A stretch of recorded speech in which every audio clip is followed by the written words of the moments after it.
Bismillahirrahmanirrahim. Assalamualaikum warahmatullahi wabarakatuh.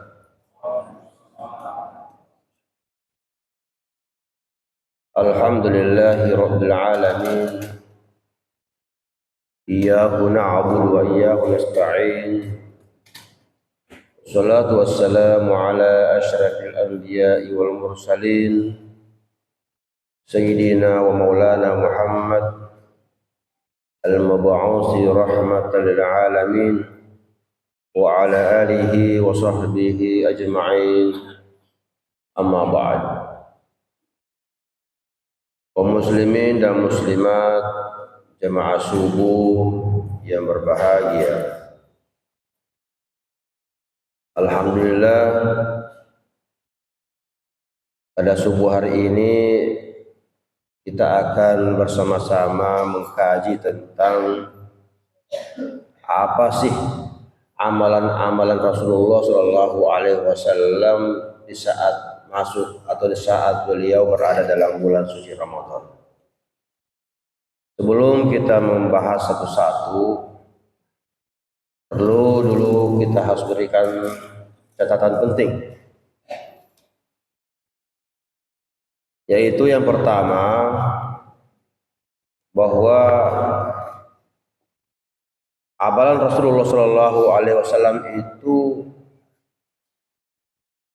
tidak saja dalam bentuk apa yang beliau lakukan, apa yang beliau amalkan secara kasat mata dilihat, tapi jika ada sesuatu perbuatan amalan yang beliau anjurkan atau beliau Rasulullah sampaikan keutamaan dan pahalanya, maka itu pastinya Rasulullah juga melaksanakan. Karena tidak mungkin ada perbuatan baik Nabi sampaikan kalau Nabi tidak lakukan. Semua perbuatan-perbuatan yang Nabi anjurkan, sunnahkan, tentu Nabi adalah yang paling pertama melakukannya, karena beliau adalah uswatun hasanah. Kecuali satu, Pak, jamaah sekalian, ibu-ibu, ada hal yang Nabi lakukan tapi Nabi tidak perintahkan, dan saya belum menemukan hadis satupun hadis Nabi yang menyebutkan itu, yaitu poligami, ya, atau beristri lebih dari satu. Betul Nabi itu istrinya lebih dari satu. Ya. Tercatat Nabi itu melakukan 9 kali pernikahan. Tapi tidak ada hadis Nabi memerintahkan, wahai sahabatku, kawinlah 2 kali. Tidak ada. Yang ada hanya ayat surah An-Nisa. Itu pun hadis ayat itu, fankihu ma qabalakum, itu pun turun bukan kepada Nabi tapi kepada sahabat Nabi yang datang kepada Rasulullah Shallallahu Alaihi Wasallam menanyakan tentang persoalannya dengan anak-anak yatim yang ia pelihara. Ada sahabat Nabi yang punya anak yatim beberapa perempuan, peliharaannya, anak asuhnya, bukan anak kandung, anak asuhnya, lalu anak-anak itu sudah dewasa, sudah jadi gadis, lalu dia ingin menikahi beberapa anak-anak asuhnya itu. Maka Nabi ya turun ayat tentang itu. Tapi kalau Nabi perintahkan untuk itu, meskipun Nabi amalkan, tapi tidak ada hadis Nabi memerintahkan kita untuk melakukan poligami atau nikah lebih dari satu. Walaupun praktek Nabi sendiri punya istri banyak. Ini pertama. Jadi tidak ada perbuatan yang Nabi sampaikan keutamaannya dan pahalanya kecuali Nabi itu juga akan mengamalkannya. Yang kedua adalah tidak semua perbuatan Nabi itu terekam oleh hadis, atau tidak semua hadis itu seragam menyebutkan apa yang Nabi amalkan. Kenapa? Karena sumber ajaran hadis itu bergantung atau tergantung pada sanad. dan sanad itu adalah rangkaian orang-orang yang menjadi saksi dari perbuatan Nabi. Perawi pertama namanya sahabat. Tentu sahabat itu tidak semuanya hadir di saat Nabi melakukan sebuah amalan. Ini dulu pertama kita pahami. Ada perawi hadis yang melihat Nabi begini, ada juga sahabat yang tidak melihat Nabi seperti itu. Ada juga dua versi yang sahabat lihat. Masing-masing meriwayatkan hadis dan masing-masingnya kuat hadisnya. Karena turunan-turunannya itu, perawinya itu semuanya adalah orang-orang jujur. Contoh, kunut Pak, ya, amalia kunut di salat subuh dan di kesempatan yang lain saat nazilah ataukah tarwih terakhir yang diamalkan oleh ulama-ulama kita di Arab Saudi dan di Mesir. Itu ada sahabat yang memang hadir melihat langsung Nabi kunut, lalu mengatakan bahwa Nabi itu kunut. Ada juga sahabat Nabi yang melihat Nabi tidak kunut di satu waktu, lalu mengatakan Nabi tidak kunut. Padahal Nabi itu melakukan dua perbuatan itu masing-masing di waktu yang berbeda, dan sahabat yang menyaksikannya juga berbeda. Oleh karena itu para ulama kita sudah, persoalan yang seperti ini namanya khilafiyah, karena semua hadisnya itu adalah hadis yang kuat, semuanya sahih, maka mari kita laksanakan saja sesuai apa yang kita yakini. Ada hadisnya Nabi kunut, ada saksinya, ada sahabat yang melihat perawinya, ada juga sahabat Nabi yang melihat Nabi tidak kunut dan itu juga ada saksinya dan ada perawinya. Sama Nabi itu apakah salatnya tangannya bersedekap atau turun ke bawah, itu juga adalah sama. Itu hal yang seperti itulah yang harus kita pahami pertama dulu, bahwa tidak semua hadis Nabi itu merekam semua perbuatan Nabi. Ada hal-hal yang Nabi tidak ada hal-hal yang Nabi lakukan tidak dilihat oleh sahabat kecuali satu orang, kemudian disebut dengan hadis ahad dan sebagainya.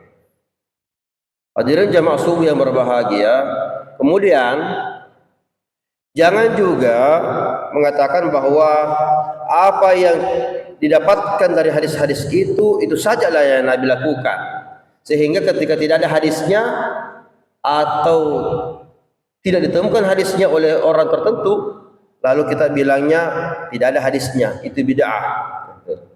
Padahal ada di tempat lain hadisnya, bukan pada tempat kitab yang dibaca oleh ustadz yang berbicara itu. Ini dulu nih, jelas. Contoh, ada beberapa ustadz yang membid'ahkan mengusap wajah setelah membaca doa. Ada kebiasaan orang berdoa angkat tangannya lalu usap wajah. Itu katanya tidak ada hadisnya. Itu bid'ah. Nabi tidak begitu. Ternyata setelah ditelusuri, kalau tidak salah ingat, ada di hadis Bukhari, masuk Sahih Bukhari, bahwa Nabi ketika Nabi berdoa dan mengangkat tangannya, Nabi tidak turunkan tangannya kecuali terlebih dahulu mengusapkan kedua tangannya ke wajahnya ketika berdoa. Ada itu. Ternyata ditemukan ada. Nah, kebetulan mungkin ustadz yang bicara itu belum menemukan itu dan ada yang lain menemukannya, sehingga kita tidak boleh terlalu kaku mengatakan bahwa jika tidak ada hadisnya maka itu adalah bid'ah, tidak boleh diamalkan. Tidak semua juga hadis menyebutkan amalia Nabi dan tidak semua orang menemukan hadis yang sama gitu. Maka mari kita saling memberikan informasi, kita sharing bahwa ya jangan patok bahwa kalau tidak ada ini salah. Mari kita cari dulu, dan jika itu perbuatan baik tidak bertentangan dengan syariat, maka hal itu boleh saja dilakukan jika tidak terkait dengan amalia fardu yang mahdoh, ibadah mahdoh, atau sesuatu yang bersifat tauhid, akidah, muamalah. Silahkan kalau muamalah boleh kita melakukan hal-hal itu, ya walaupun tidak ada hadis yang merekam betulkah Nabi seperti itu atau tidak. Hadirin jamaah yang berbahagia, kita masuk pada tema apa yang Nabi amalkan ketika masuk Ramadan. Yang pertama adalah tentunya Nabi itu sudah punya kebiasaan, yaitu namanya qiyamul lail. Bangun di tengah malam, di sepertiga terakhir malam untuk melakukan salat namanya qiyamul lail atau tahajud. Itu sudah kebiasaan Nabi, baik di bulan Ramadan maupun di luar Ramadan. Bagaimana qiyamul lailnya Nabi di luar Ramadan secara umum? Ya kita tahu dari banyak riwayat bahwa Nabi itu salatnya itu kalau malam di saat sendiri itu sampai lututnya bengkak. Tidak ada yang menjelaskan berapa rakaatnya Nabi kalau tahajud secara rinci ya. Hanya digambarkan bahwa Nabi kalau salat tahajud itu sampai lututnya bengkak. Lutut bengkak itu bagaimana Bapak? Kira-kira Pak jamaah? Apa karena banyaknya rakaatnya atau lamanya berdiri? Tentu kalau saya, akal saya mengatakan kalau orang salatnya sampai lutut bengkak itu bukan karena banyaknya rakaatnya, tapi karena lamanya berdiri. Tidak ada menyebutkan berapa rakaat. Itu secara umum. Tapi secara khusus ada hadisnya dari Aisyah radhiallahu anha menyebutkan bahwa Nabi setiap Ramadan itu selalu menambahkan ini. Ya. Kata Aisyah istri Nabi, Nabi tidak menambahkan salat qiyamul lailnya selain Ramadan. Artinya hanya pada Ramadan Nabi itu menambahkan jumlah rakaat qiyamul lailnya menjadi 11 rakaat. Ya, 11. Jadi melakukan salat qiyamul lail Nabi lakukan dulu 4 rakaat dengan 2 salam, berarti 22. Lalu Nabi istirahat, kemudian lakukan lagi 4 rakaat, 2 salam, lalu ditutup dengan 3 tambah 1, 2 tambah 1, 3 rakaat. Jadi jumlah keseluruhan salat qiyamul lailnya Nabi, ini qiyamul lail, bukan salat witir. Karena witirnya itu yang terakhir tadi, yang 3 itu. Sebelumnya witir ada namanya qiyamul lailnya Nabi. Itu yang 2 2 2 2 lalu 3. Itu jumlahnya semuanya adalah 11 rakaat. Ini yang disebut oleh Aisyah, inilah spesial khusus Nabi amalkan ketika Nabi masuk di Ramadan. Di selama Nabi Ramadan, itulah yang jelas rakaatnya Nabi. Rakaat salatnya Nabi yaitu 8 tambah 3. Itu namanya qiyamul lail. Bukan tarawih, ya. Kenapa bukan tarawih? Karena Aisyah tidak menyebutkan tarawih. Nabi lakukan itu setelah tidur. Setelah tidur. Nabi bangun, lalu Nabi amalkan itu. Di mana amalkannya? Tentu bukan di masjid. Bukan di masjid. Di kamarnya, di rumahnya. Kenapa? Karena hanya satu yang lihat, yaitu istrinya Aisyah. Cuma satu saksinya, yaitu istrinya. Berarti Nabi lakukan itu di mana? Di rumahnya, bukan di masjid. Nah, bagaimana dengan tarawih? Nabi juga mencontohkan tarawih, at-tarawih. Bagaimana itu? Sahabat-sahabat melihat Nabi ketika masuk Ramadan, malam pertama, malam kedua, Nabi dilihat melakukan sholat 8 rakaat dengan setiap 2 rakaat 1 salam.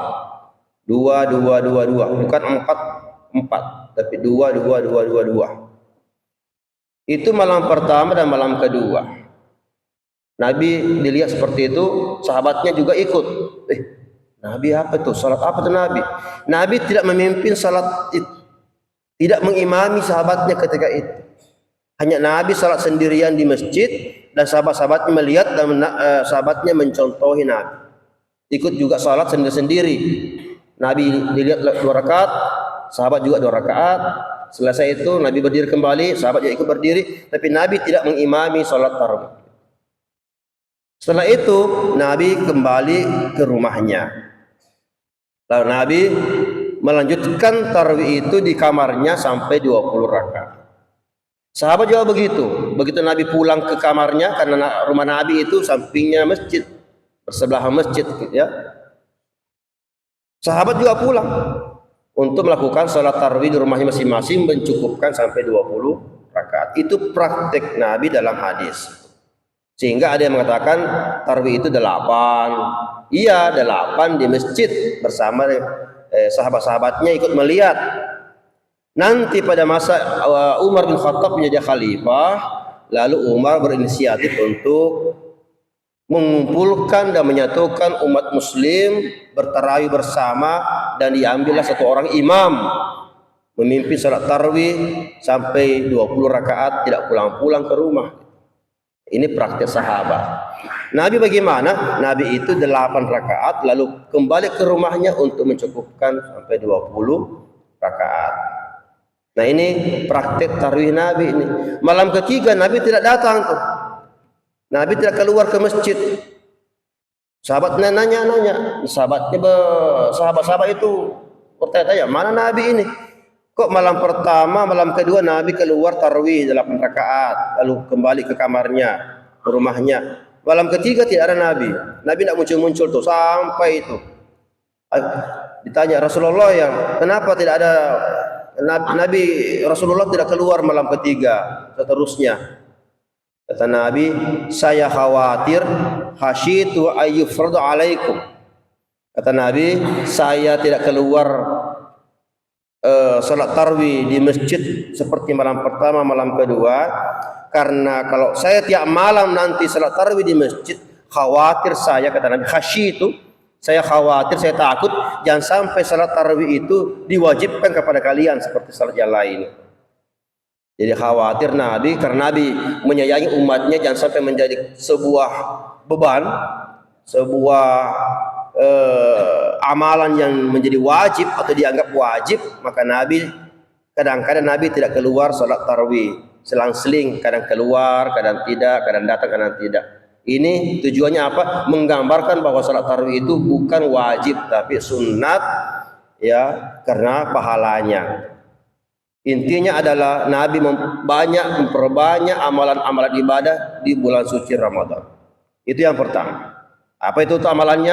Adalah qiyamul lailnya ditambah, lalu ada tarwihnya Nabi. Ini yang menjadi amalan spesialnya Nabi. Yang kedua, jamaah sekalian, setiap Ramadan datang Jibril, malaikat Jibril kepada Rasulullah sallallahu alaihi wasallam, yudarisunahu, mengajarkan Nabi Al-Qur'an. Yudarisunahul Qur'an, mengajarkan, membacakan, menjelaskan Al-Qur'an kepada Nabi.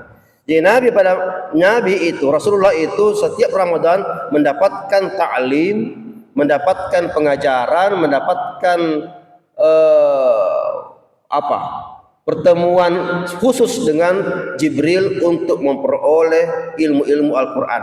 Itu bahasa hadisnya yudarisunahu, berarti diajari oleh Jibril Al-Quran. Oleh karena itu menjadi sunnah bagi kita. Setiap Ramadan kita banyak membaca Al-Quran, tilawatul Quran. Kalau bisa khatam satu kali atau 2 kali. Kenapa? Karena Nabi juga setiap Ramadan itu juga mengkaji dan membaca, mendaras Al-Quran bersama dengan malaikat Jibril. Itulah Jibril itu mengajarkan Al-Quran kepada Rasulullah, makna-maknanya semuanya sampai pada lengkap 30 juz Nabi khatamkan bersama dengan malaikat Jibril. Itu menjadi inspirasi buat kita, bagaimana kita juga setiap Ramadan kita isi dengan banyak membaca Al-Quran, ya, diusahakan untuk bisa khatam 30 juz sebagaimana Nabi juga mengkhatamkan Al-Quran bersama dengan Jibril. Ini amal yang kedua yang tidak terjadi di luar bulan suci Ramadan. Yang ketiga, hadirin jamaah berbahagia, Nabi juga ada zikir-zikirnya tersendiri pada malam-malam Ramadan atau pada hari-hari Ramadan. Secara umum Rasulullah itu tentunya orang yang paling banyak berzikir kepada Allah. Tidak kurang Nabi itu istighfarnya setiap hari 100 kali istighfar. Padahal Nabi adalah orang yang sudah tidak berdosa, dijaga dari dosa, sudah ampun semua dosanya. Tapi Nabi tetap mengamalkan tidak kurang 100 istighfar setiap hari. Ada yang berkata 70 istighfar setiap hari. Nah ini di luar Ramadan dan di dalam Ramadan. Tapi ketika itu pernah ada Aisyah bertanya kepada Rasulullah, ya Rasulullah, apa bagus dibaca-baca kalau Ramadan? Nah, ini pertanyaannya istrinya ini, Aisyah. Apa bagus dibaca kalau Ramadan? Di antara semua doa-doa itu yang mana yang spesial Ramadan dibaca? Kata Nabi, kalau kau mau tahu apa yang bagus dibaca Ramadan, setiap Ramadan itu Aisyah, bacalah Allahumma innaka afun tuhibbul afwa fa'fu anni. Nah ini doa yang diajarkan Nabi kepada Aisyah ketika Aisyah istri Nabi bertanya apa bagus dibaca ketika Ramadan. Ini amaliyah Nabi ini adalah menspesialkan doa itu untuk Ramadan. Allahumma innaka afuun tuhibbul afwa fa'fu anni. Diterimai Aisyah dari Rasulullah SAW doa itu. Oleh karena itu jamaah sering kita dengarkan zikir-zikir antara tarawih itu dibaca itu juga, atau menjelang buka itu ada dasarnya memang. Oh mana Nabi baca begitu? Kalau Nabi tidak menentukan waktunya Pak, Nabi tidak menentukan waktunya kapan dibaca, maka kita juga bebas untuk membacanya dimanapun, ya tidak terikat. Mau dibaca subuh, mau dibaca antar maghrib, mau dibaca ketika mau berbuka, mau dibaca tengah malam, mau dibaca tarawih. Artinya Nabi hanya mengatakan sebaik-baik doa atau bacaan Ramadan itu adalah apa? Allahumma innaka afuwun. Mari.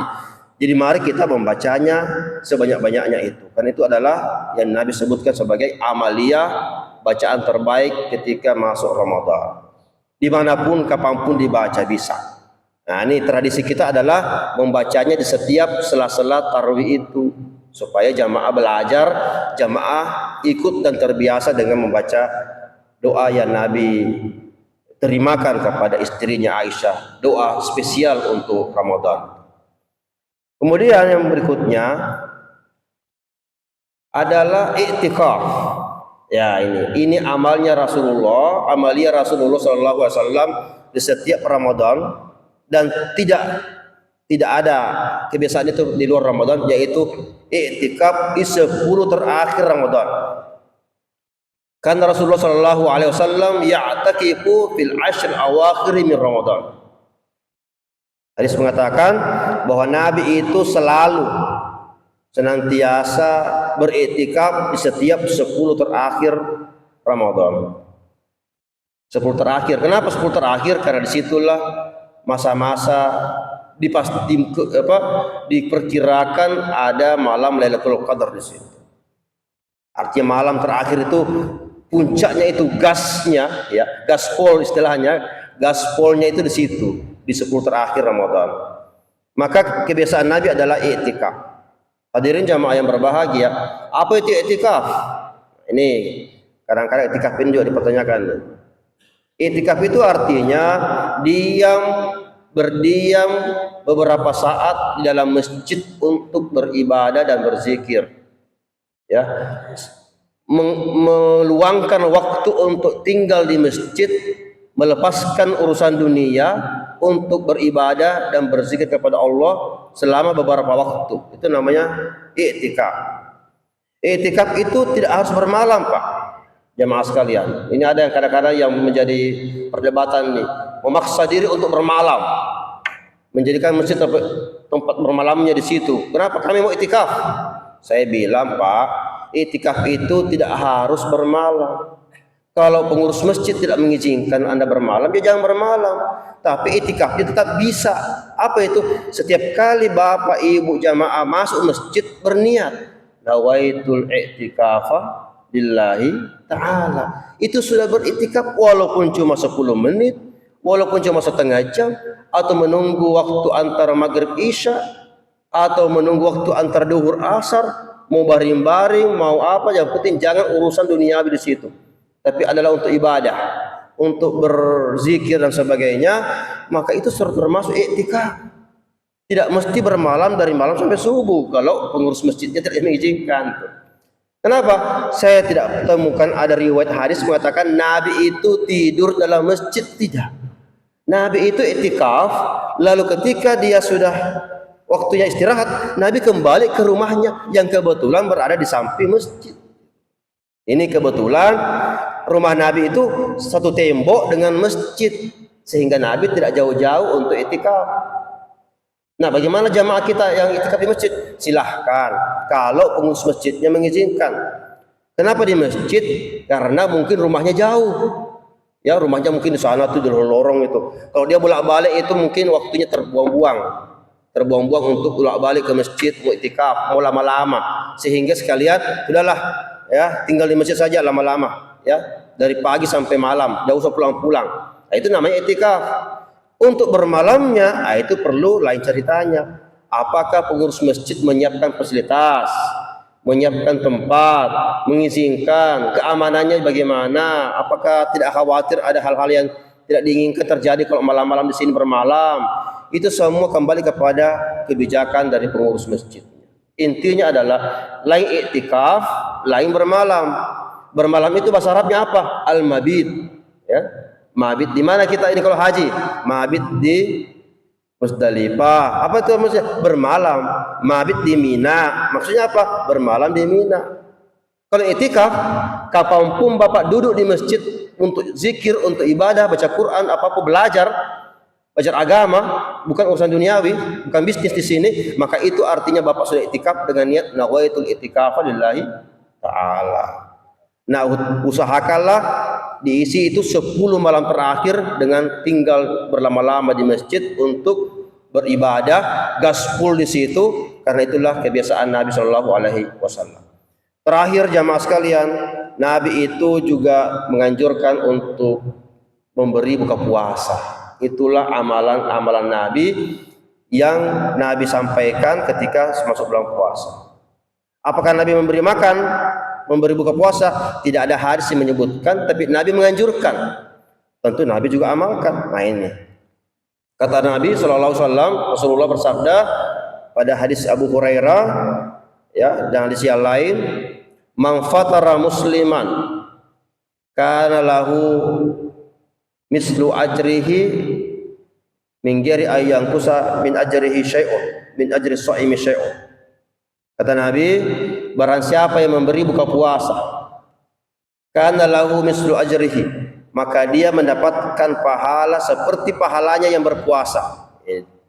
Dia juga berpuasa dan dia memberikan buka puasa kepada orang yang berpuasa, maka dia dapat juga pahala seperti pahalanya orang yang dia kasih makan buka puasa itu, tanpa mengurangi min ghairi ayang kusa min ajri shaimi syai'un, tanpa mengurangi pahalanya yang berpuasa itu sendiri. Artinya double pahala, Pak. Double pahala. Maka ibu-ibu yang kebetulan tidak puasa karena halangan, uzur halangan, maka ibu tetap dapat pahala puasa lengkap 30 hari atau 1 bulan. Kenapa?